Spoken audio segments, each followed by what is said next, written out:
choosing the right partner for your business, that's a very, very, very difficult task. It is as good as choosing your wife or your lover, whoever it is, or your life partner. It is exactly same or more complicated than choosing a life partner.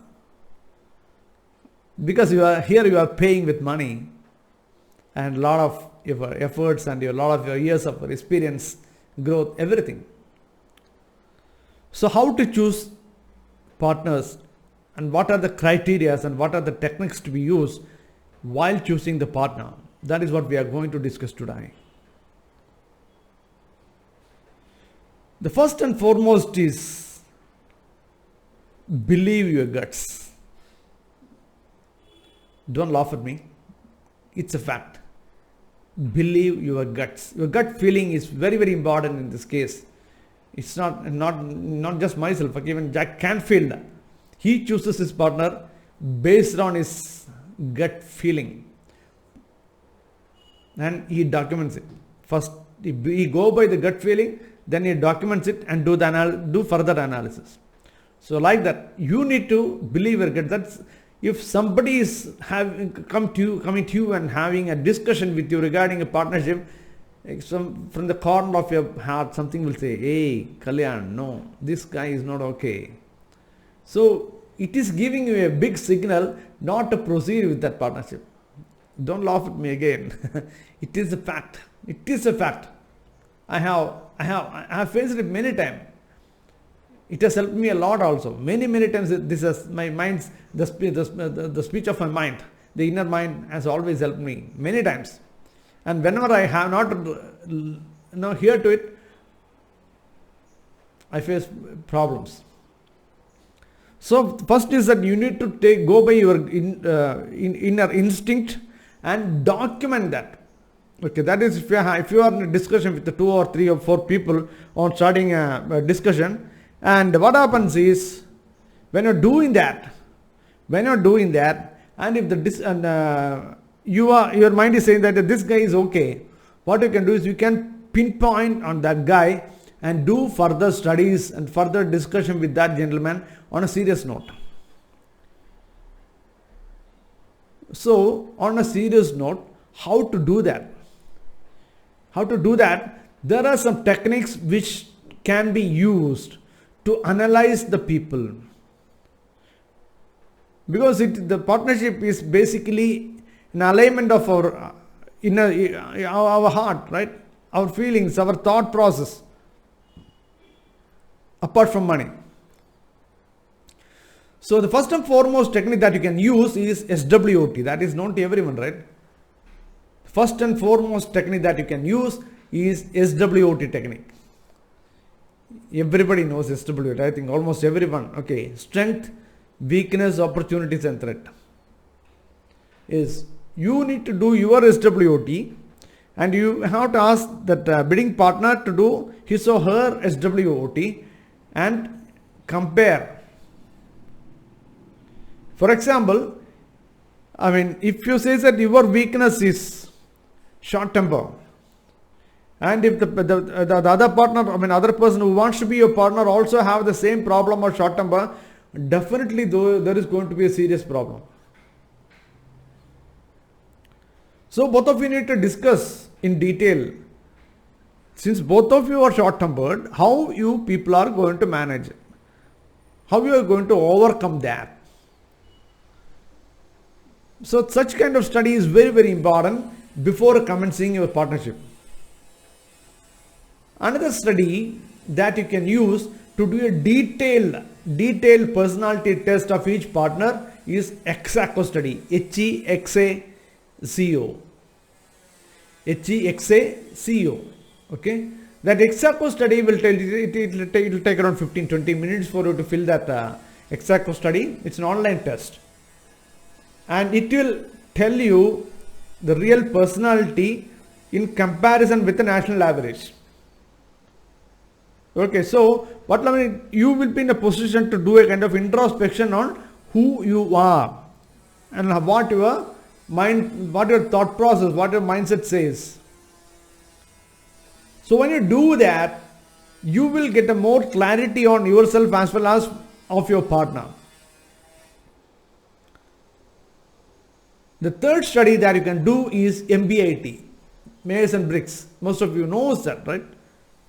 Usually HR people try that MBIT technique. If you have no idea about MBIT, you can check my previous videos in YouTube. I talked in detail about MBIT technique. That is, I talked in the sense of taking people for job, employment, and all those things. So the same technique can be applied even while choosing a partner. Do a MBIT study.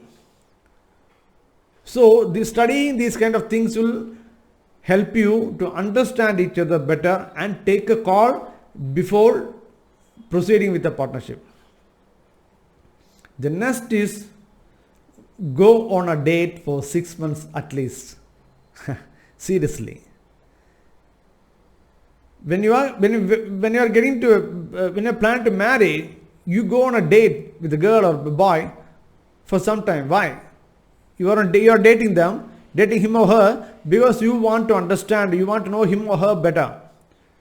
So the same kind of things apply here also. You need to study your partner or the prospective partner at least for 6 months or 1 year. Don't jump into a conclusion that he is my partner. Okay, for the first time itself I am seeing him and I fall in love and I want him to be my partner. Don't get into that kind of thing. In the movies and all it is good. Okay. So you need to study. Both of you need to study each other and understand each other's problem. What happens is initially it will be really good. Okay, it is like a honeymoon period. Okay, the real character will never come out in the first 6 months. After 6 months or 1 year, all kind of real characters will start coming out. So don't wait for that. Okay, please do a thorough study because you are going to invest money, you are going to invest your energy, you are going to invest your time, both of you. So there's no point in just starting it just like that and saying goodbye after some time. Yes. The final point is have the courage to say goodbye. Yes. You should have the courage to say goodbye even before starting if you feel this partnership is not going to work.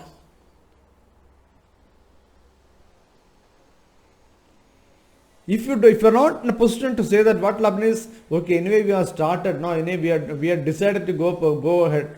I have given him word that we will do together. Okay, then how can I say no at this point of time? If you keep thinking like that, what will happen is kind of friction will start coming up. It is like the lava will just burst out. At some point of time, by the time you would have started your partnership business, things would have started rolling, you would have taken people, a lot of things would have happened. At that time when the things burst off, what happens is that entire partnership comes to a standstill because of your inability to say no in the beginning itself. Many people's life will be affected. So don't be a party to it. Don't be a party to it, and always say very clearly that is no, I am not proceeding with this partnership, because you don't have to fight and go out. You can tell very politely, very clearly, I don't think I can continue with this partnership because of these reasons. When you say that, naturally there won't be any kind of issues there. They won't feel bad. And the final point is, don't have a partnership with a person who says that I will invest money, you take care of everything. You will certainly grab it because you don't have any money to invest. You are ready to do a business. When that gentleman says that I am ready to invest money, you just take care of everything. What happens is everything will be, you will say that he is like Harishchandra, he is so good.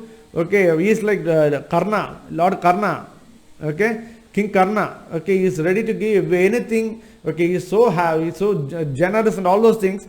But there will be some situations where the business may come down suddenly, or there may be a situation where, take the case of COVID or Corona or the Chinese virus, the business may come down, and at that time there may be requirements of capital infusion.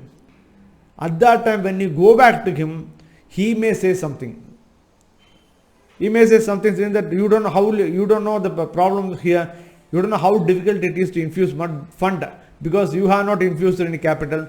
Such kind of talk will come, and that will be very painful for you, because you would have done a lot of work day and night. You would have slept only for 3 or 4 hours a day. You would be sweating like anything for this organization, and one sentence from the investor, that is other partner, the sleeping partner who invested money, will be more than enough to completely destroy your happiness and your positivity. So never get into a partnership where other one is a silent partner, you are an active partner, but the other person is the only investor and you are not invested any money. Better to find some money and invest. If you are not in a position to do 50-50, at least try to have 40-60 basis. At least invest some money so that this issue will not come up. Many partnerships have failed because of this reason.